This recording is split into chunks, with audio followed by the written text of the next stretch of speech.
नमस्कार, स्वागत है आपका इस मुझे जवाब चाहिए के खास एडिशन में। और खास इसलिए क्योंकि आज हमारे साथ जुड़ रहे हैं एक खास मेहमान, मोदी मंत्रालय के बहुत ही अहम सदस्य, युवा चेहरा, 4 बार सांसद हैं और minister of state for finance and corporate affairs Shri Anurag Thakur. जितना अच्छा क्रिकेट खेलते उतनी ही माहिर राजनीति में भी है। स्वागत है आपका अनुराग जी, आपने हमें समय दिया, बहुत बहुत शुक्रिया आपका। धन्यवाद शहजाद जी। अनुराग जी, मैं बिना वक्त गवाए सीधे मुद्दे पर आना चाहता हूं। कल प्रधानमंत्री ले गए थे, फॉरवर्ड बेसिस पर गए नीमू में, वहां पर सैनिकों से मिले, गलवान में जो हमारे सैनिक घायल हुए वहां पर श्रद्धांजलि भी दी और विस्तारवाद का युग खत्म हो गया है, ये भी संदेश उन्होंने साफ साफ दे दिया। क्या आपको लगता है इससे ज्यादा स्पष्ट, कड़क और सीधा संदेश दिया जा सकता था, और आप क्या मायने निकालते हैं इस बयान के? देखिए, प्रधानमंत्री मोदी जी का नाम सदा विकास के लिए जाना जाता है, चाहे वो गुजरात राज्य की बात हो या देश की बात हो। उन्होंने सदा विकास की बात की है और दुनिया से संबंध बनाने की बात की है। यही बड़ा कारण है कि हम दुनिया भर के देशों के साथ भारत की छवि अगर अच्छी बनकर उभरी है तो पिछले 6 वर्षों में एक बहुत बड़ा बदलाव भारत ने देखा है। लोग कहते थे दिल्ली के गलियारों में कि गुजरात से आया व्यक्ति जो कभी विदेश कम गया हो या उसको पता ना हो विदेश नीति का, वो क्या करेगा। आज भारत की विदेश नीति ने ही पूरी दुनिया भर के देशों को भारत के साथ लाकर खड़ा किया। चाहे वो पुलवामा के अटैक के समय की बात हो या आज चीन जो आक्रमण करने की बात करता है या चीन जो आक्रामक रुख दिखाता है, उसको लेकर भी दुनिया के देश भारत के साथ खड़े हैं। ये बड़ी बात इसलिए है कि ये मोदी जी की कूटनीति और विदेश नीति के कारण हुआ। लेकिन इस घड़ी में देश की सीमा पर अपने सैनिकों के साथ जाकर उनका हौसला अफजाई करना, नीमू में जाकर, लद्दाख में जाकर, ये अपने आप में दिखाता है कि प्रधानमंत्री मोदी जी केवल कहते नहीं करके दिखाते हैं। उन्होंने जहां भारत माता की जय के नारे लगाए, वहीं सैनिकों की माताओं को वंदन किया, प्रणाम किया कि मैं उन मातृशक्ति का भी वंदन करता हूं जो ऐसे वीर सपूतों को जन्म देती हैं।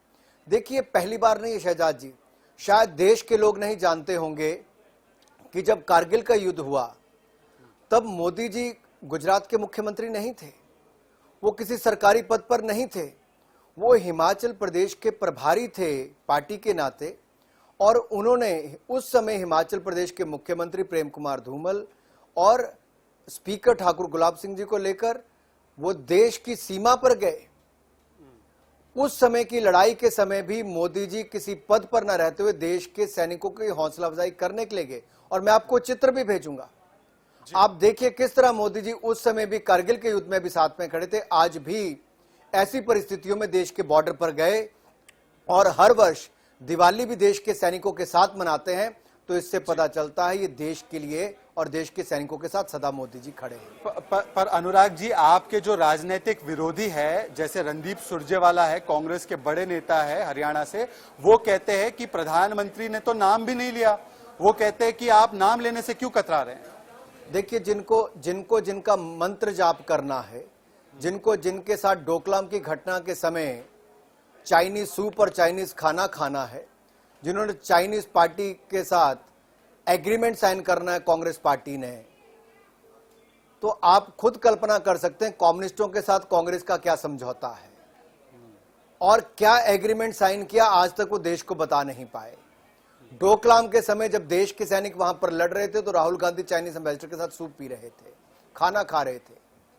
और ये देश जानना चाहता है आज भी वो देश की भाषा बोलने की बजाय दूसरे पक्ष की भाषा क्यों बोलते हैं। और ये पहली बार नहीं हुआ शहजाद जी, आप याद कीजिए बाटला हाउस कांड जब दिल्ली में हुआ तो उसके बाद भी जो शहीद हुए इंस्पेक्टर ML शर्मा, ये उनके घर नहीं गए, ये आतंकवादियों के घरों में जाकर सोनिया गांधी जी रोना रोई और राहुल गांधी जी वहां जाकर उनके साथ दुख प्रकट करने गए। ये देश ने इनका असली चेहरा देखा है, क्या करते रहे हैं। और आज भी मैं कहना चाहता हूं कि जब हमने सर्जिकल स्ट्राइक की तब भी उस पर प्रश्न चिन्ह खड़ा करते थे, लेकिन दुनिया भारत के समर्थन में खड़ी थी। आज भी अगर हमारे वीर जवानों ने चाइना को मुंह तोड़ जवाब दिया है, और चाइना में ये बार बार बात उठ रही है कि जिस तरह से भारत ने अपने वीर सैनिकों का सम्मान के साथ उनको श्रद्धांजलि भी दी। 130 करोड़ भारतवासी, मोदी जी देश के प्रधानमंत्री और देश की सरकार उनके साथ खड़ी रही। चाइना की सरकार तो अपने सैनिकों के साथ नहीं खड़ी रही, वहां पर उस पर प्रश्न चिन्ह उठ रहे हैं। मोदी जी देश की सीमा पर गए, वहां से तो कोई नहीं आया। लेकिन हमारे देश के अंदर बैठे कुछ नेता अपनी तथाकथित नेतागिरी करने के चक्कर में देश को कमजोर करने का, यह दिखाने का एक प्रयास कर रहे हैं। लेकिन वो भूल जाएं, आज मोदी जी जैसे मजबूत नेता देश के हैं, जो प्रधानमंत्री हैं, बागडोर उनके हाथ में है और जिन्होंने देश को लगातार मजबूत करने का काम किया। अब आप मुझे पूछेंगे कैसे देश मजबूत हुआ?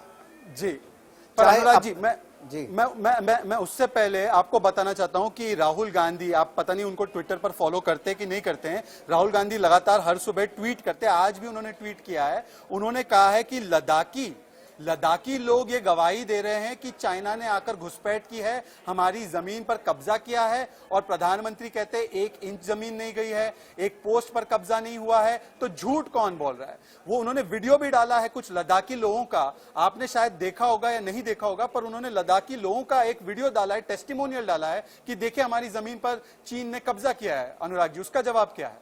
देखिए, मुझे लगता है राहुल गांधी को इसमें प्रसन्नता मिलेगी अगर चीन भारत पर कब्जा कर लेगा, क्योंकि उनकी सरकारों के समय ऐसा होता रहता था। ये मनमोहन सिंह जी या सोनिया गांधी जी की सरकार नहीं है, ये नरेंद्र मोदी जी की सरकार है। हम प्रतिबद्ध हैं कि हम देश के सैनिकों के साथ खड़े हैं, आज भी खड़े हैं, आगे भी खड़े रहेंगे। और भारत की सीमा का एक एक इंच हमारे लिए महत्वपूर्ण है, एक एक इंच हमारे लिए महत्वपूर्ण है। और इसलिए मैं आपसे कहना चाहता हूं, आज भी अगर आप देखें जिन लोगों का वीडियो उन्होंने डाला है वो कौन है? वो कांग्रेस के कार्यकर्ता हैं। वो किसको बेवकूफ बनाने चले हैं? कोई कांग्रेस का पूर्व काउंसलर है, कोई इनके एनएसयू स्टूडेंट यूनिट का नेता है, कोई इनके यूथ कांग्रेस का नेता है, एक हिमाचल से, एक लद्दाख से, तो एक पूर्व काउंसलर है। क्या देश को भ्रमित करने का काम राहुल गांधी ने ठेका ले रखा है?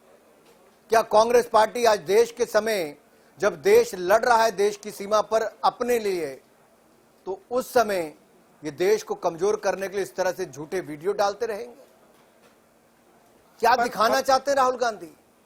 पर अनुराग जी, मुझे एक बात समझाइए कि आज जब जरूरत है कि सेना के मनोबल को बढ़ाया जाए, इसलिए प्रधानमंत्री फॉरवर्ड पोस्ट जाते हैं 11,000 12,000 फीट की ऊंचाई पर, तो आज सेना के मनोबल पर हमले करने वाले ये बयान, या जैसे आप इस वीडियो के बारे में बता रहे हैं, या सरेंडर कर दी जमीन, ये क्यों कहा जा रहा है कुछ राजनीतिक दलों के द्वारा?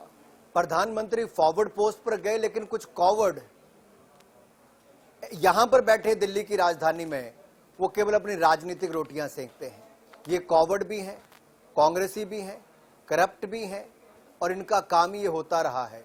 देखिए, जिन्होंने 1947 के बाद जीप घोटाले से कांग्रेस का देख लीजिए, जीप घोटाले से लेकर आप हेलीकॉप्टर घोटाले से बोफोर्स घोटाले तक, सारे घोटाले अगर देश के देखेंगे, जो सेना के सामान से जुड़ा हुआ है, हथियारों से जुड़ा हुआ है, उसमें कांग्रेसी और केवल कांग्रेसी और इनके भ्रष्टाचार नजर आएगा।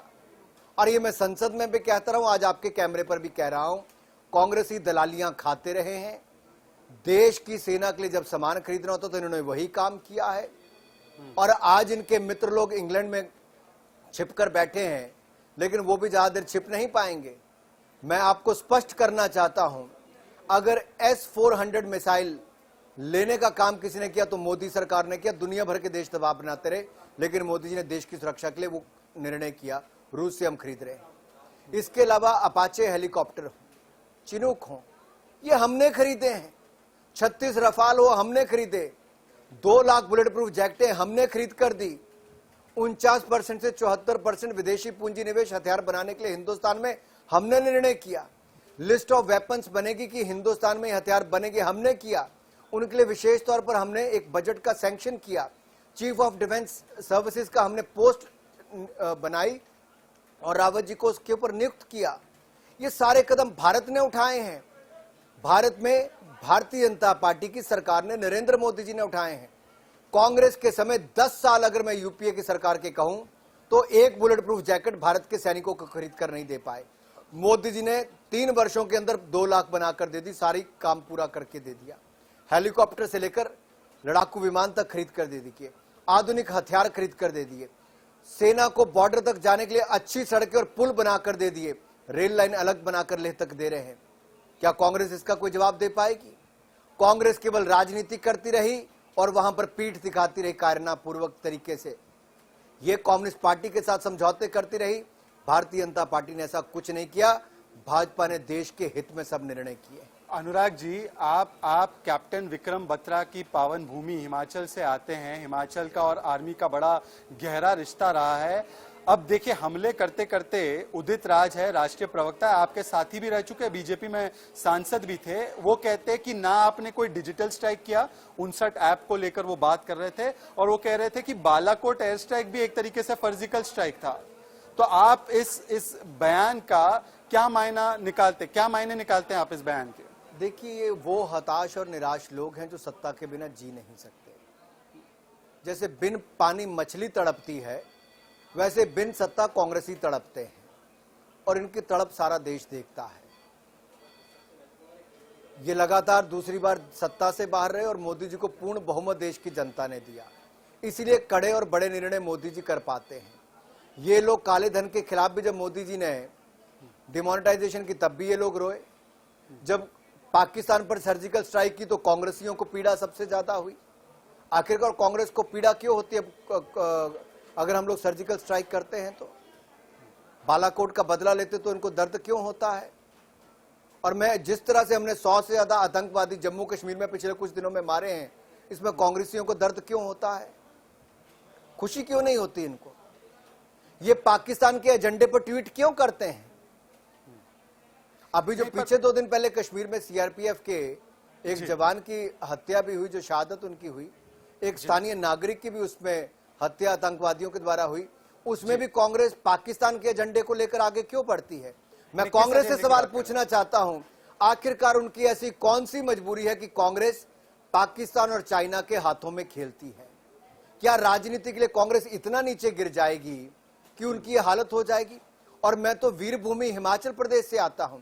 आपको याद होगा कि अगर पहला परमवीर चक्र भी किसी को मिला तो हिमाचल प्रदेश के मेजर सोमनाथ शर्मा को मिला। कारगिल के युद्ध में सबसे ज्यादा शहादत किसी ने दी तो 53 हिमाचल प्रदेश के युवाओं ने देश के लिए शहादत दी। 4 परमवीर चक्र कुल मिले कारगिल की लड़ाई में, तो 2 हिमाचल प्रदेश के वीर सपूतों को मिले, कैप्टन विक्रम बत्रा और इसके अलावा हमारे जो राइफलमैन संजय कुमार, जो मेरे अपने संसदीय क्षेत्र के जिला बिलासपुर के झंडूता से आते हैं, उनको मिला। तो हिमाचल ने जो किया या देश के वीरों ने जो किया, उन पर भी राजनीति करने का काम कांग्रेस करती है, जो दुर्भाग्य है। एक और मोदी जी उनकी वीर माताओं को नमन करते हैं और दूसरी ओर कांग्रेस के लोग उनको नमन तो नहीं करते, लेकिन आतंकवादियों की माताओं के साथ जाकर रोते हैं। ये अंतर है भारतीय जनता पार्टी और कांग्रेस के बीच। नहीं, पर विपक्ष का ये कहना है, अनुराग जी, विपक्ष का कहना है कि सैनिक तो काम कर रहे हैं, सैनिक को जो मैंडेट दिया गया है वो उसके हिसाब से बड़े सफलतापूर्वक काम कर रहे हैं। सवाल आप पर उठाए जा रहे हैं, सरकार पर उठाए जा रहे हैं कि जब चाइना मैप बदल रहा है, ये जुमला इस्तेमाल कर रहे हैं, चाइना मैप बदल रहा है और आप लोग ऐप बदल रहे हैं, ये आप पर जुमला, ये इस तरीके से जुमला आप पर फेंक रहे हैं। तो इसका क्या जवाब है? कांग्रेस की हालत ये है कि अपने समय पर तो इन्होंने वो एग्रीमेंट किए जिससे भारत पिछले 20 वर्षों के अंदर, आप ध्यान से सुनिए, 20 वर्षों के अंदर निर्यात कम और आयात ज्यादा करने पर मजबूर हो गया। आप 20 साल पहले का रिकॉर्ड उठाकर देखिए, चाइना से कितना इंपोर्ट होता था, भारत से वहां पर कितना एक्सपोर्ट होता था, और पिछले 20-30 वर्षों में कैसे बदला है। कांग्रेस के निर्णयों ने, आनंद शर्मा जी और कमलनाथ जी ने कौन सी ऐसी मजबूरी में वो कदम उठाए? कांग्रेस ही तो कभी ठीक कदम नहीं उठा पाए। लेकिन आरसेप में भी जो इन्होंने वहां पर जाने की बात की थी, मोदी सरकार ने आकर आरसेप में भारत को जाने से रोका भी। हमने सदा भारत के हित में निर्णय किए हैं। ये कांग्रेस आज होती तो डिजिटल स्ट्राइक नहीं कर पाती। है मोदी जी में ही दम था जो करके दिखाया है, और हम आगे भी करके दिखाएंगे। नहीं, पर अनुराग जी, ये जो बात आपने कही बड़ी महत्वपूर्ण बात है, जो आप ईस्ट एफटीए की बात कर रहे हैं, जिसको अब आरसेप कहा गया है। आप कह रहे हैं कि कांग्रेस ने जल्दबाजी दिखाते हुए ऐसे निर्णय लिए जिससे कि भारत के आर्थिक हितों का बलिदान कर दिया गया चाइना के हित में। तो आपका आरोप क्या है, ऐसा क्यों किया गया? आपके हिसाब से भारत के आर्थिक हितों का सौदा क्यों किया गया? सीधा आरोप क्या है आपका? देखिए, मेरा सीधा आरोप दो तरह के हो सकते हैं। जैसे कांग्रेस अभी तक अपना एग्रीमेंट कम्युनिस्ट पार्टी से क्या किया वो नहीं दिखाती, तो वैसे इसके पीछे क्या मंशा थी, किसको लाभ मिला, क्यों ये एग्रीमेंट साइन किया गया, इसमें भारत को तो नुकसान हुआ। अगर भारत को नुकसान हुआ तो फायदा किसको हुआ? ये देश की जनता समझदार है। जिन लोगों ने दलालियां खाई भारत के सेना के लिए सामान खरीदने के लिए, तो व्यापार में वो क्या करते होंगे वो आप और मुझे बताने की देश को जरूरत नहीं। ये कांग्रेस को देश को बताना चाहिए कि आखिरकार ये व्यापारिक समझौते क्या सोचकर किए गए थे। अगर इससे देश को नुकसान हुआ तो लाभ किसको हुआ, इसका जवाब कांग्रेस पार्टी को देना नहीं, तो आप वही एक जो एलिगेशन आपके बीजेपी के अध्यक्ष जेपी नड्डा जी ने भी लगाया है कि क्या आरजीएफ में चाइना से 90 लाख रुपए आए और एक क्विड प्रो क्वो हुआ जिसके तहत ये आर्थिक उनको हित दिया गया, और जो जमीन चली गई उस समय पर भी 2010 से लेकर 13 तक कई बार इंकर्जन्स भी हुए, उस पर एक तरीके से सख्त जवाब नहीं दिया गया। क्या आप इसको क्विड प्रो क्वो मानते हैं? क्या भारत सरकार ये के नुमाइंदे होने के नाते आप कह रहे हैं कि आरजीएफ में जो चाइना से पैसा मिला वो एक तरीके से संदेह के घेरे में है, it is in the spectrum of doubt? देखिए, स्पेक्ट्रम ऑफ डाउट नहीं, यहां तो सब कुछ क्लियर है कि ये किस तरह से पहले एक ट्रस्ट में लिया गया, फिर दूसरे में, फिर कैसे निजी कामों के लिए इस्तेमाल किया गया। आखिरकार इस देश को लूटकर अपना भला करने का काम किस परिवार ने किया है, ये देश की जनता भली भांति जान चुकी है। अब वो परिवार अपनी पार्टी में अलग थलग पड़ रहा है, उसके ऊपर प्रश्न चिन्ह खड़े हो रहे हैं। वो एक बोझ अपनी पार्टी के लिए बन गया है। उनके नेता आज तक जवाब नहीं दे पा रहे कि आखिरकार ये पैसा क्यों लिया गया था। आखिरकार ये राजीव गांधी फाउंडेशन के लिए जो पैसा लिया गया, इससे किसका भला हुआ? एक ही परिवार का भला हुआ है, और वो सब जानते हुए एक परिवार कौन है। कांग्रेस भी अब चुप नहीं रहते। अब कांग्रेसियों को भी बोझ लगना शुरू हो गया है परिवार कि आखिरकार इनके जवाब हम कब तक देते रहेंगे। पर अनुराग जी वो कह रहे हैं, आनंद शर्मा जी ने कहा है कि ये तो पार्टी टू पार्टी एक एक्सचेंज था। वो कह रहे हैं कि राम माधव और बीजेपी के अन्य नेता भी गए हैं चाइना, वहां पर आप लोग मिले हैं वहां के चाइनीज कम्युनिस्ट पार्टी के नेताओं से, तो दोनों में अंतर क्या है? अनुराग जी, आप करे तो ठीक है, वो करे तो आप उनको कहते हैं कि ये क्विड प्रो क्वो था। अंतर है बहुत, समझाइए। इन्होंने जैसे मान लीजिए जी, एग्रीमेंट साइन किया, अगर उसमें कुछ छिपाने वाला नहीं तो आज कांग्रेस एग्रीमेंट क्यों छिपाती है? ऐसा क्या है एग्रीमेंट में? आखिरकार दो पार्टियों के बीच में एग्रीमेंट है, क्या है? और दूसरी बात, राजीव गांधी फाउंडेशन पे इन्होंने पैसा लिया, क्यों लिया? किसकी है राजीव गांधी फाउंडेशन? कौन है इसके ट्रस्टी? किसके ऊपर पैसा खर्च किया गया, और उसके बाद किस और व्यक्ति को दिया गया, किस ट्रस्ट में कैसे पैसा घुमाकर किसके ऊपर खर्च किया गया? क्यों नहीं जानकारी देते पब्लिक को? आखिरकार छिपाने में है क्या इसमें? तो राजीव गांधी फाउंडेशन में मंत्री जी पैसा तो प्रधानमंत्री राहत कोष से भी 3 बार आया है, 7 मंत्रालयों का भी आया है और 11 पीएसयू का भी आया है। मेरे पास पूरी सूची है, मैं आपको भिजवाऊंगा।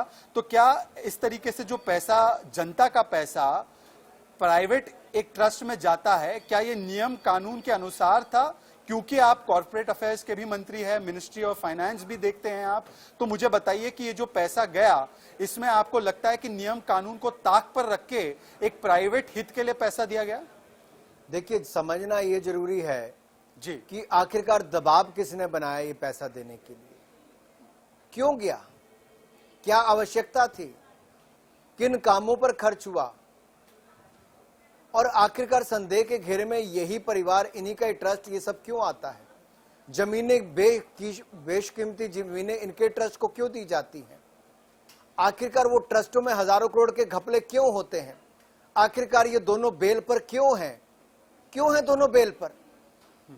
आखिरकार कोई ना कोई कारण तो होगा। ये जो जेपी नड्डा जी ने भ्रष्टाचार के आरोप कांग्रेस पार्टी और गांधी परिवार पर लगाए, ये कोई छोटी बात नहीं थी। इस देश ने, दुनिया की सबसे बड़ी पार्टी के राष्ट्रीय अध्यक्ष ने कांग्रेस पार्टी के नेताओं पर और राजीव गांधी फाउंडेशन पर जो आरोप लगाए, वो 10 आरोपों का एक जवाब भी आज तक कांग्रेस पार्टी नहीं दे पाई। नहीं, चिदम्बरम जी कह रहे हैं कि मैं 20 लाख रुपए अगर लौटा दूं, आरजीएफ 20 लाख रुपए लौटा दे जो पीएमएनआरएफ से लिए हैं, तो क्या प्रधानमंत्री ये आश्वासन दे सकते हैं कि चाइना जो भारत की जमीन पर घुसपैठ कर बैठा है वो पीछे चला जाएगा? ये चिदम्बरम जी ने जवाब में कहा है नड्डा जी को। देखिए, मुझे लगता है थोड़ा सा जेल से आने के बाद उनके लिए भी अब थोड़ा सा मुश्किल हो गया है। अब उनके भी बयान जब देखने में आते हैं तो कई बार हैरानी भी होती है। एक पढ़ा लिखा व्यक्ति जो इतना बड़ा वकील भी रहा, देश का पूर्व वित्त मंत्री भी रहा, अब उन्होंने जो किया वो तो मैं उसके ऊपर आप डिबेट पे ज्यादा नहीं जाऊंगा, लेकिन देश को पता है कि उनके ऊपर किस तरह के आरोप हैं। अब वो ये कहते हैं कि अगर मैं चोरी करके वापस पैसा दे दूं तो उसके बदले में आप क्या करोगे? अब ये तो देश की जनता ऐसे व्यक्ति के ऊपर हंस ही सकती है और क्या कर सकती है। और दूसरी बात मैं आपको स्पष्ट कर दूं सभी के लिए, जी जी जी, ये बड़ा स्पष्ट कहा गया है कि ना चाइना को हमने जमीन का अधिग्रहण करने दिया है, हमारी सेना ने उनको मुंह तोड़ जवाब दिया है। और पूरे अंतर्राष्ट्रीय मीडिया में भी, देखिए शहजाद जी आप मुझसे ज्यादा अच्छा जानते हैं, आप रोज टीवी डिबेट्स पर भी होते हैं जी, कई बातें कही बिना भी बहुत कही जा सकती हैं। हमने बगैर किसी का नाम लिया, लेकिन जिनको जवाब देना था उन्होंने खुद जवाब देना शुरू कर दिया। सीमा पार से भी जवाब देना शुरू कर दिया और सीमा के अंदर दिल्ली से भी उनके समर्थकों ने यहां पर कहना शुरू कर दिया। तो देश बड़ा स्पष्ट समझ चुका है, हम बिन नाम लिए भी बहुत कुछ कह जाते हैं, लेकिन जिनके ऊपर प्रहार होता है उनको भी उसका स्पष्टीकरण देना पड़ता है और उनके समर्थकों को दिल्ली में बैठे कांग्रेस नेताओं को भी देना पड़ता है। तो चिदम्बरम जी को मैं इतना ही कहूं, अपने केसों की चिंता करें, बाकी चिंताएं वो छोड़ दें। नहीं, एक और मेरा सवाल है आरजीएफ को लेकर, और मैं आपने जो बात अभी जो जिक्र किया कि चाइना के विदेश मंत्रालय का बयान आया था वो बात सही है, पर मैं आरजीएफ पर एक और सवाल आपसे पूछना चाहता हूं। ये एक्सक्लूसिव खबर हमने दिखाई थी कि आरजीएफ में पैसा मेहुल चोकसी की एक शेल कंपनी कह सकते हैं नवजीवन एंटरप्राइज, और वो केवल इस आरजीएफ में पैसा ट्रांसफर करने के लिए बनी थी ऐसा लगता है, क्योंकि उसमें और कोई ट्रांजैक्शन नहीं था। उससे पैसा आरजीएफ में आया और वही मेहुल चोकसी से पैसा आया जिसको हम कह सकते हैं कि देश का सबसे बड़ा लुटेरा, बैंकों का, पब्लिक सेक्टर बैंकों का लुटेरा है। तो मेरा सवाल आपसे यह है कि अगर पैसा मेहुल चोकसी से आ रहा है, चाइना से आ रहा है, हमारी जनता का पैसा उस ट्रस्ट में जा रहा है, क्या इस आरजीएफ ट्रस्ट पर एक गहरा इन्वेस्टिगेशन नहीं होना चाहिए? देखिए, ये सब होगा क्योंकि ये सारे तार जितने सीज के जुड़े हैं, चाहे वो चोकसी हो, चाहे वो कांग्रेस हो, चाहे वो कम्युनिस्ट हो, चाहे वो चाइना हो, या चोरी करने वाले चोर हो, ये सारे सीज के जो तार जुड़े हैं इनके ऊपर देश की जनता को जानकारी मिल भी चुकी है। लेकिन और विस्तार में जाने के लिए अगर आप मुझे कहें, मान लीजिए अंतिम दिनों के समय ये लोन कैसे मिला, कांग्रेस की सरकार के समय मिला, गोल्ड पॉलिसी में बदलाव क्या हुए, अगर आप इसकी तय में जाएंगे तो शायद आपका शो छोटा पड़ जाएगा आज का समय। अगर आप इसकी तय में जाएंगे तो आपको एक एक तार जुड़े हुए नजर आएंगे। ये कांग्रेस और करप्शन के बीच में, ये यूपीए की सरकार और गांधी परिवार के समय, उस समय क्या होता रहा, ये सारी बातें आपके सामने नजर आएंगी और देश लगातार देख रहा है। लेकिन जब हम कोई भ्रष्टाचार के खिलाफ कार्रवाई करते हैं तो कांग्रेस कहते हैं तो हमारे ऊपर प्रताड़ित कर रहे हैं, ये तो हमारे ऊपर इस भावना के साथ काम कर रहे हैं कि बदले की भावना के साथ काम किया जा रहा है। लेकिन हमने देश को वायदा किया था कि भ्रष्टाचार को जड़ से खत्म करेंगे, इनके खिलाफ कार्रवाई करेंगे, हमने वो किया भी। हमने फ्यूजिटिव इकोनॉमिक ऑफेंडर्स बिल भी बनाया कि भगोड़ों को, जिन्होंने अपराध किए हैं अर्थव्यवस्था के साथ जुड़े हुए, उनको वापस लाएंगे भी। इसके ऊपर भी कांग्रेस पार्टी हमारा विरोध करती रही है। नहीं, पर एक बात मैं कहूंगा, देखिए अधीर रंजन चौधरी कह रहे हैं, जो आप बात वेंडेटा पॉलिटिक्स की कर रहे हैं, जो विद्वेष की भावना की बात कर रहे हैं, अधीर रंजन चौधरी बोल रहे हैं कि आप चाइना को बाहर नहीं निकाल पाए तो आपने प्रियंका वाड्रा को उनके घर से कोरोना काल में बाहर निकाल दिया। और ये गुलाम नबी आजाद कहते हैं कि ये विद्वेषपूर्ण राजनीति है आपकी। तो सर, ये एक और सबूत दे रहे हैं कि आप बड़े विद्वेष से काम कर रहे हैं उनके खिलाफ, गांधी परिवार के खिलाफ, ये उनका आरोप है आप पे। मैं देश की जनता और विशेष तौर पर देश के युवाओं के सामने एक बात रखता हूं।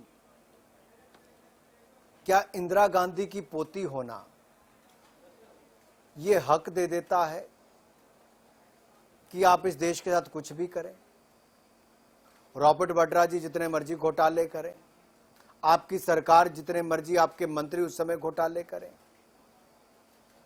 आपके परिवार या आपके फाउंडेशंस के ऊपर इतने बड़े भ्रष्टाचार के आरोप लगे, और आज आप घर में रहने के लिए कहती हैं कि मेरे साथ अन्याय हो रहा है।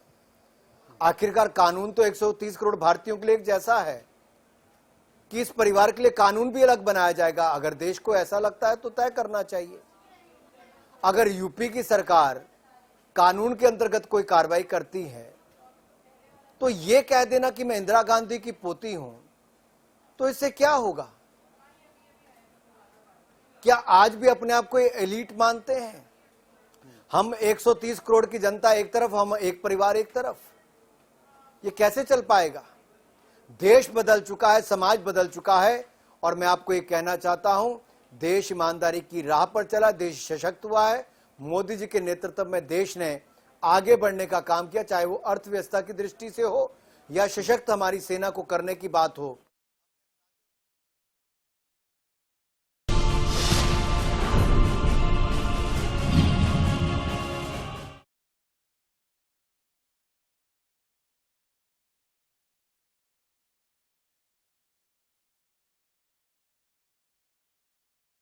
लड़ने की वो सब चीजें भी खरीदने का काम किया, चाहे हथियारों से लेकर मिसाइल, हेलीकॉप्टर से लेकर लड़ाकू विमान की बात हो, बुलेट प्रूफ जैकेट से लेकर सड़कें पुलें बनाने की बात हो, ये सब मोदी सरकार ने करके दिया है। और हमारी सेना ने पहले से ज्यादा अपनी ताकत को बनाने का काम किया। ये देश के अंदर बैठे कुछ ऐसे नेता देश की सेना का मनोबल कमजोर ना करें और चाइना और पाकिस्तान के हाथ में ना खेलें, ऐसा मेरा इनसे अनुरोध रहेगा। अनुराग जी, मैं एक विषय जो आपके साथ उठाना चाहता हूं वो ये है कि देखिए, आपने एक तरफ तो 59 चाइनीज ऐप्स को एक तरीके से उस पर प्रतिबंध लगाया है। उसकी प्रतिक्रिया ग्लोबल टाइम्स, जो चाइना का मुखपत्र है, वो ये कहकर कह रहा है कि ये जो आर्थिक राष्ट्रवाद की नीति है, जिसमें वो कह रहा है कि चाइना की कंपनी को आपने रेलवे के प्रोजेक्ट से, टेलीकॉम के प्रोजेक्ट से, हाईवे, एमएसएमई तमाम प्रोजेक्टों से अब बाहर करने का काम किया है, एफडीआई नॉर्म्स को टाइटन करने का काम किया है। इससे भारत और चाइना के ट्रेड पर 30% का असर पड़ेगा। पर मेरा सवाल आपसे दूसरा है, अगर हम चाइना के माल को तुरंत बंद कर देंगे तो क्या हमारे पास वो डोमेस्टिक कैपेसिटी है, और क्या यहां पर जो दाम है चीजों के वो बढ़ नहीं जाएंगे? मान लीजिए जो इक्विपमेंट हमें वहां से मिलता है चाइना से, वो सस्ता मिलता है, इसीलिए हमारा एक मार्जिन होता है। पर अगर हम यहां पर उसको बनाएंगे या कोई और देश से उसको इंपोर्ट करेंगे तो क्या कॉस्ट एस्केलेशंस नहीं होगी? क्या हमारी इकोनॉमी इसको हैंडल कर पाएगी? ये मैं आपसे पूछना चाहता हूं। देखिए, आत्मनिर्भर भारत बनाने की बात जब मोदी जी ने देश के सामने रखी और 20 लाख करोड़ का पैकेज देने की बात कही, उसमें बहुत सारी रिफॉर्म्स थी, जैसे हथियारों को भारत में बनाना, विदेशी पूंजी निवेश 49% से 74% करना, इसमें टेक्नोलॉजी ट्रांसफर भी होगी, हथियार भी यहां पर बनेंगे, और निर्यात की स्थिति में भी हम आएंगे। हम आयात करना कम कर देंगे और आने वाले समय में एक तरह से खत्म होना शुरू हो जाएगा। अब इसके साथ साथ कोयले का आयात होता है, तो कोयले को खोला गया है, उसके खनन को खोला गया है, और 18 तारीख को हमने इसका उद्घाटन भी माननीय प्रधानमंत्री जी ने कर दिया।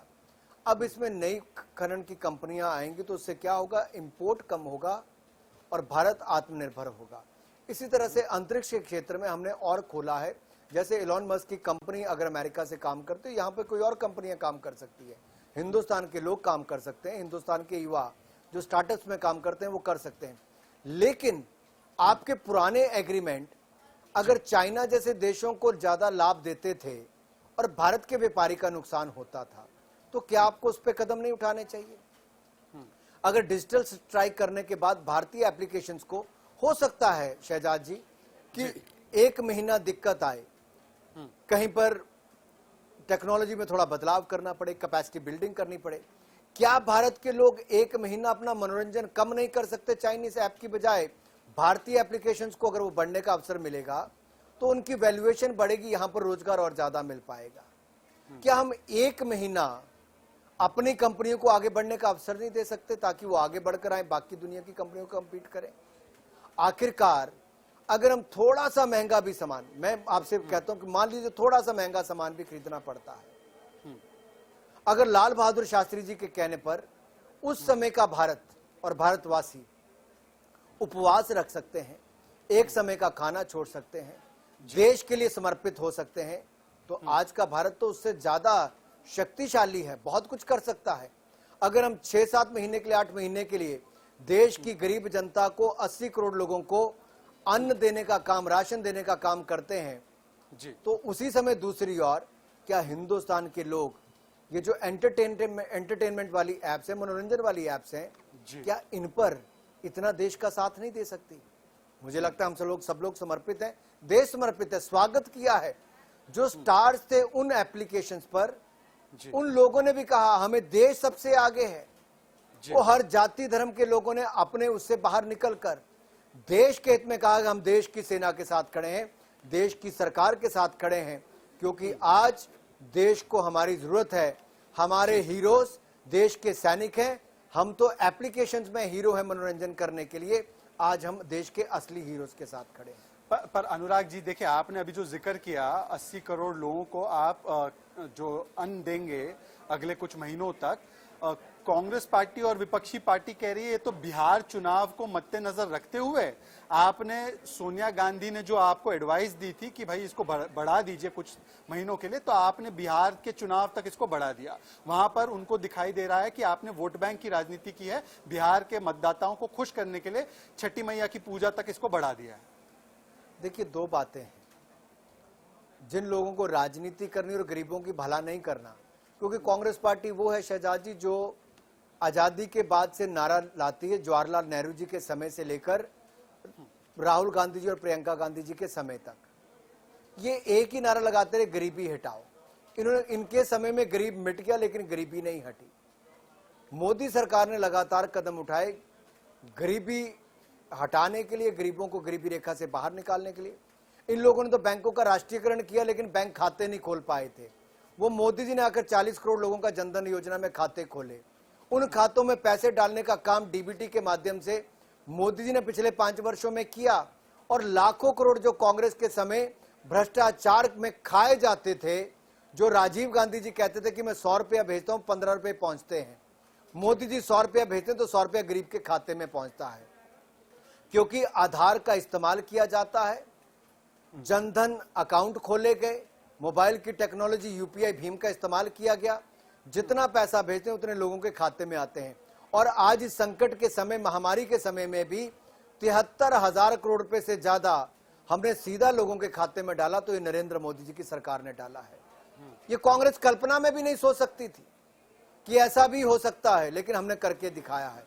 मोदी जी टेक्नोलॉजी का इस्तेमाल करते हैं। नहीं, पर अनुराग जी पता है वो क्या कह रहे हैं? वो कह रहे हैं कि ये जो आप आर्थिक पैकेज देते और दिखाते हैं ना, जो ये 20 लाख करोड़ आप ये बड़े नंबर्स देते हैं 10% जीडीपी का, यही चिदम्बरम जी और बाकी इनके जो साथी अर्थशास्त्री है वो कह रहे हैं कि ये फिस्कल स्टिमुलस के नाम पर आपने लोन मेला लगवा दिया और 1.5 से 2% है ये जीडीपी का, कोई 10% नहीं है। आप कह रहे हैं 10% है, पर इससे कोई इकोनॉमी स्टिमुलेट नहीं होगी।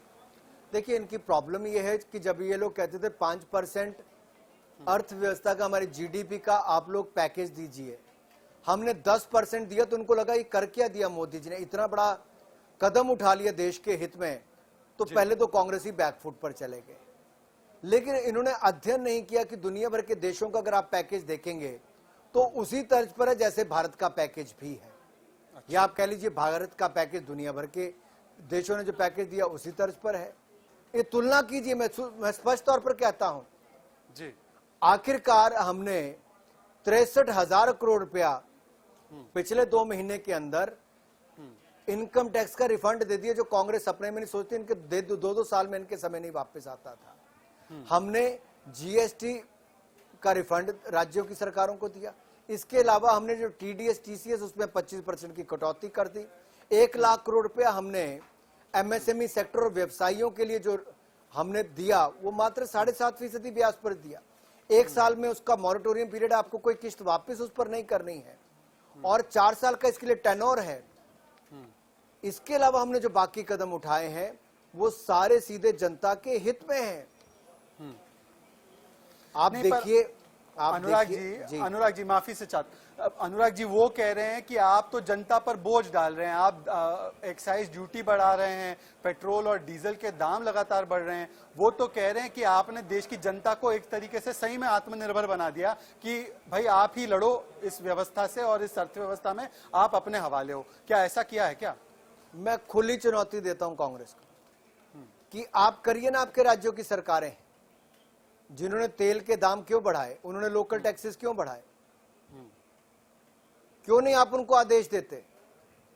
अरे सोनिया गांधी जी एक तरफ आदेश देती थी कि विज्ञापन नहीं देने चाहिए टीवी चैनल्स को और अखबारों को, सबसे बड़े इश्तिहार छत्तीसगढ़ राजस्थान की सरकारों ने, इनकी कांग्रेस शासित सरकारों ने दिए, केंद्र की सरकार ने नहीं दिए।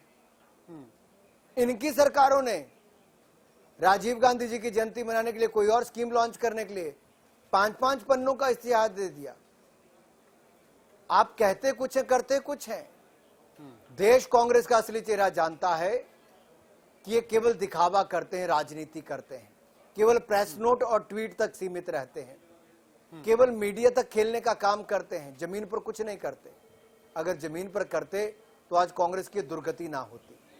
अनुराग जी, एक विषय मैं जो उठाना चाहता हूं आपके साथ, और वो ये है कि जो सेंटर का जो टैक्स रेवेन्यू है, जो कलेक्शन है, वो बजट के टारगेट के हिसाब से कम कलेक्ट हुआ है। जो मेरे पास आंकड़े हैं कि मई तक सिर्फ 2.1% हुआ है, जबकि आमतौर पर हम 7% कलेक्ट कर लेते हैं। और जो जीएसटी का भी कलेक्शन है वो इस क्वार्टर में अगर देखा जाए, अप्रैल टू जून के क्वार्टर में वो 1,86,000 करोड़ तक आया है, जो कि एक 41% ड्रॉप है। मैं आपको बतौर मंत्री इस विभाग के पूछना चाहता हूं कि आगे जाते हुए आपकी एक्सपेक्टेशन क्या है कि क्या हमारे जो टैक्स कलेक्शन है, टैक्स रेवेन्यू है, वो उस स्तर पर पहुंच पाएंगे? आपका आउटलुक, मिनिस्ट्री का आउटलुक, सरकार का आउटलुक जीएसटी और टैक्स रेवेन्यू को लेकर कैसा है? कि ऑप्टिमिस्टिक आउटलुक है क्या?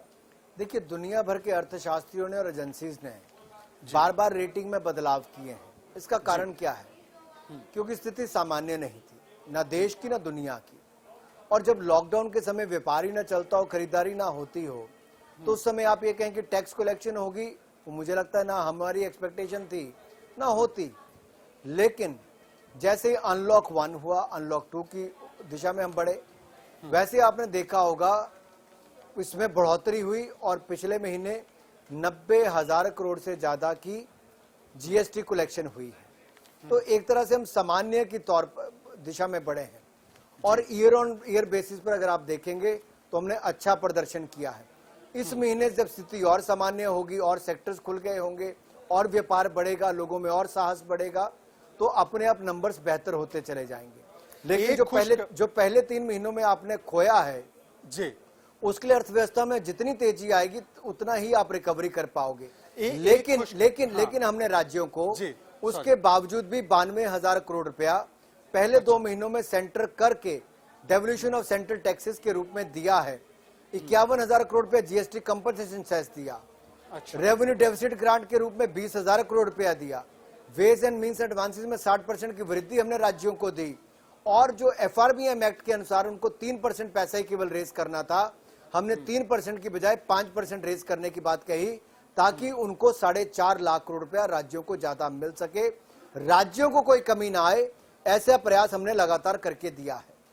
ये आपने महत्वपूर्ण बात की है, और मैं थोड़ा सा इकोनॉमिक एंगल पर इसलिए जा रहा हूं क्योंकि स्टेट्स बार बार कह रहे थे कि आपकी तरफ से रिसोर्सेज नहीं मिल रहे हैं। पर ये जो आपने बात कही है कि उनको लोन लेने की जो उनकी व्यवस्था है, एफआरबीएम एक्ट को चेंज करके, उसका फायदा उठा रहे हैं स्टेट गवर्नमेंट्स? क्या उन्होंने एक्स्ट्रा लोन लिए हैं? क्योंकि अगर वो ले तो उससे वो काफी चीजों को रिसोर्सेज दे सकते हैं जो उनको कमी पड़ रही है। आपने बहुत महत्वपूर्ण प्रश्न उठाया है।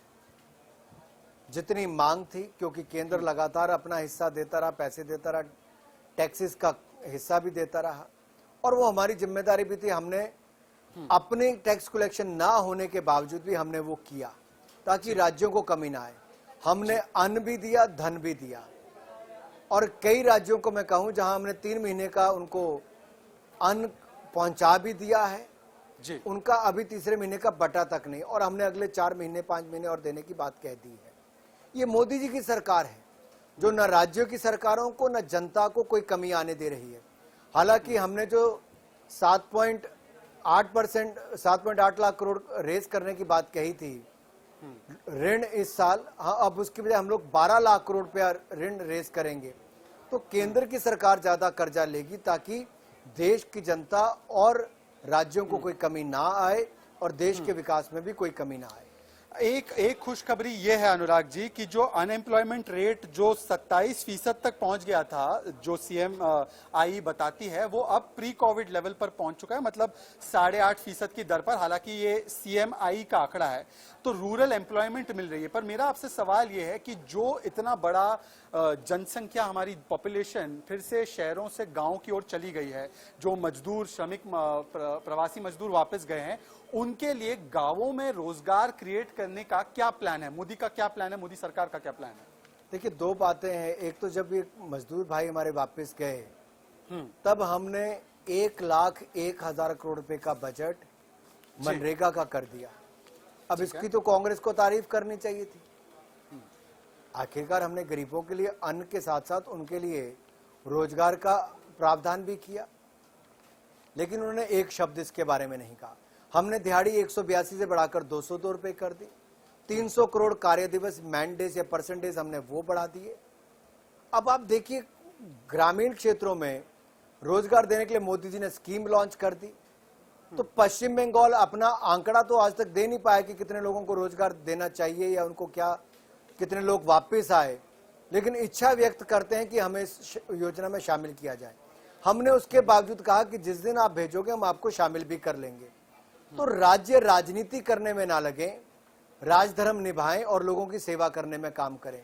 हमने कभी राजनीति करके नहीं देखा। हमने कोऑपरेटिव फेडरलिज्म की बात की है कि हम राज्यों को साथ में लेकर चलेंगे।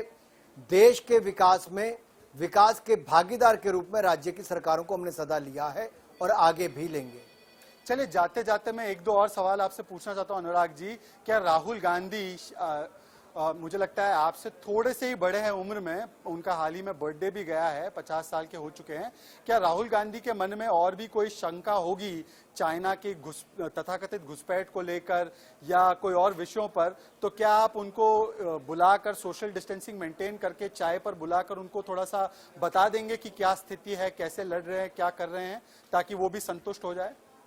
देखिए, जो डोकलाम के समय चाइनीज अधिकारियों के साथ चाइनीज सूप या चाइनीज खाना खाते हो, वो अनुराग ठाकुर की चाय पर नहीं आए। वो तो एक चाय वाले से भी गुर्रेज करते हैं, वो तो अपमानित करते हैं चाय वाले को भी, पकौड़े वाले को भी। वो तो एक कहते हैं कि चाय वाला देश का प्रधानमंत्री नहीं बन सकता, एक गरीब कैसे बन जाए, ये तो इंदिरा गांधी की पोता या पोती बनेंगे। अब तो देखिए, अगर ये उनके मन में ऐसी बातें हैं तो मेरे चाय पर बुलाने से कुछ नहीं होगा। जब तक वो अपनी सोच नहीं बदलेंगे तब तक कुछ नहीं बदल सकता। और जब तक वो इस बात से बाहर नहीं आएंगे कि उनके परिवार का अधिकार है सब कुछ करने का, तो शायद वो समय बदल गया है, लेकिन ये लोग बदल नहीं पा रहे। ये जिन लोगों से घिरे हुए हैं वो वास्तविकता से परे हैं। इनको जमीन पर परे पता ही नहीं कि क्या होता है। मैं यह आपसे कहना चाहता हूं, वो दादी की समाधि पर तो जाते हैं लेकिन दादा की नहीं जाते। क्यों? बात आपकी सही है अनुराग जी। जाते जाते एक बात बताइए, आपका एक और किरदार है जो काफी लोग जानते हैं कि आप क्रिकेट के बड़े शौकीन हैं। आपने क्रिकेट खेला भी है फर्स्ट क्लास, और आप बीसीसीआई के अध्यक्ष भी रहे हैं। मैं आपको सरकार के नुमाइंदे की तरह से नहीं पूछ रहा हूं, मैं आपको एक क्रिकेट फैन और एक क्रिकेट के एंथुजियास्ट के हैसियत से पूछ रहा हूं। क्या आपको लगता है इस साल आईपीएल हो पाएगा? एज ए क्रिकेट लवर की तरह मैं आपसे बात कर रहा हूं। देखिए, हर क्रिकेट प्रेमी चाहेगा कि हो। लोग चाहते हैं कि खेलें भी शुरू हो, लेकिन आहिस्ता आहिस्ता ट्रेनिंग शुरू की गई है। निर्भर इस पर करता है कि हालात कितनी तेजी के साथ बदलते हैं, और इस पर भी निर्भर करेगा कि क्या वर्ल्ड कप होगा या नहीं होगा। अब आईसीसी अगर उस पर निर्णय नहीं कर पा रहा इतने महीनों से, ऑस्ट्रेलिया ने अपनी असमर्थता जताई है कि वो नहीं कर पाएंगे और सही समय नहीं है, तो मुझे लगता है इंटरनेशनल क्रिकेट काउंसिल को उस पर निर्णय करना चाहिए था, और उसके बाद बीसीसीआई को अवसर देना चाहिए था कि अगर वो करना चाहते हैं तो करें। आपको लगता है सितंबर अक्टूबर में फीजिबल रहेगा, और अगर होगा तो कैसे होगा? आपको, मतलब आपने ये सारी चीजें संभाली भी है एडमिनिस्ट्रेटर के नाते, तो आपको लगता है पॉसिबल है, प्रैग्मेटिक है, ये हो सकता है? देखिए, बीसीसीआई की बहुत क्षमता है। जब आपको याद होगा, चिदम्बरम जी ने सुरक्षा देने से मना कर दिया था 2009 में, 2009 के चुनावों के समय तब भी साउथ अफ्रीका में जाकर वो टूर्नामेंट किया गया। जी तो कांग्रेस ने तो हाथ खड़े कर दिए थे, लेकिन बीसीसीआई ने उस समय भी देश के इतने बड़े टूर्नामेंट को करके दिखाया था। तो मुझे लगता है आज भी बीसीसीआई की वो क्षमता होगी कि वो कर पाएंगे, लेकिन जब तक क्लैरिटी आईसीसी से नहीं होगी तब तक वो भारत सरकार से बात भी नहीं कर पाएंगे। जब तक विंडो कोई अवेलेबल नहीं होगी, समय उपलब्ध नहीं होगा कि कब करना है, दुनिया भर के खिलाड़ी कब उपलब्ध होंगे, तब तक शायद बीसीसीआई इस पर कोई कदम ना उठा पाए। इसलिए समय का इंतजार करना पड़ेगा। पर भारत सरकार का अगर मैं आपको एक व्यू पूछूं तो क्या भारत सरकार का व्यू तमाम स्पोर्ट्स को लेकर ये रहेगा कि हम देख सकते हैं कि किस तरीके से इसको ऑर्गेनाइज किया जाए विदाउट स्पेक्टेटर्स? भारत सरकार का अगर एक व्यू होगा तो वो किस दिशा में होगा सर? देखिए, जब ये बात आएगी ऐसा कदम उठाने की, उस समय के हालात कैसे होते हैं। मान लीजिए अगस्त में ये बात आती है, तो अगस्त में देश के अंदर हालात क्या हैं, राज्यों की स्थितियां क्या हैं, कहां पर हो सकता है कहां नहीं हो सकता, ये सब उस समय की बात है। आज इस पर ना देश की सरकार कुछ कह पाएगी ना बीसीसीआई कुछ कह पाएगा। जी तो सबसे पहले तो ये निर्णय आईसीसी को करना है। अगर वो करते हैं तभी बीसीसीआई कोई कदम उठा पाएगी। चलिए, बहुत बहुत शुक्रिया अनुराग जी, बेबाकी के साथ आपने तमाम सवालों का जवाब दिया मुझे। आज समय निकालने के लिए बहुत बहुत शुक्रिया। आपका आगे भी धन्यवाद मिलते शहजाद रहेंगे। जी। बहुत बहुत शुक्रिया। Thank you Anurag ji, thank you so much.